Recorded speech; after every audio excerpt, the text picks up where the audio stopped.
That's right, Michelle. I've been talking to a number of different independent councillors to get their range of experience and information.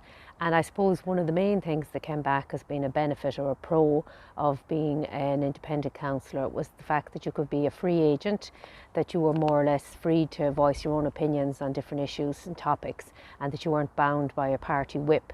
Very often, I suppose, when you're a party councillor, there are certain policies and procedures and issues in place, we'll say, that on certain stances on certain topics. So when you're an independent, it gives you, I suppose, the scope to have the freedom to voice your own opinion, and that was a big plus for a lot of the independents.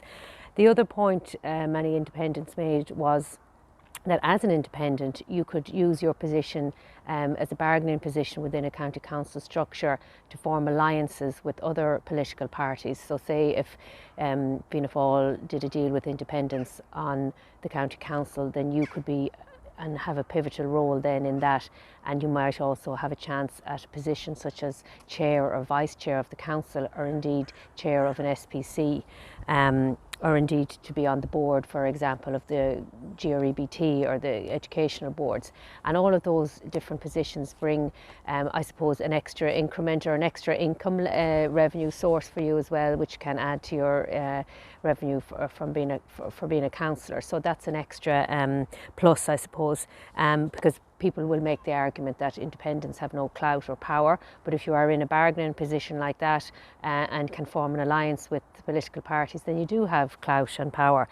So the other point many independents made was that they are seen as less of a threat, perhaps. So if there is within your council structure different municipal districts, you could use the wisdom and experience of a councillor, even from a party in another municipal district. They wouldn't see you as an independent as being a threat, and very often they're flattered to share their wisdom and advice with you. So tap into that and use that. That was another a pro or advantage.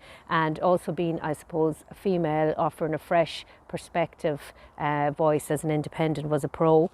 You also, as an independent, don't have to go through a selection convention process, which can have its own problems. So that was another advantage.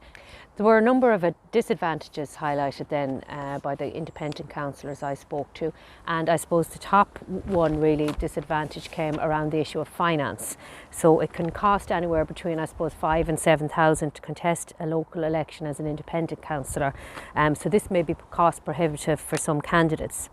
As an independent, it was also felt to be a disadvantage that you didn't have the support perhaps of a political party who could very often offer mentoring, guidance, wisdom, advice, shared knowledge and kind of boots on the ground. So you hadn't that, and may in some cases offer financial assistance, although it's probably limited, as it's the political parties perhaps don't offer as much financial assistance as some people may think. So it may not be a major disadvantage. But the other disadvantage named was, I suppose, not having access to that network of campaigners, canvassers and volunteers that being part of a party membership can bring for you.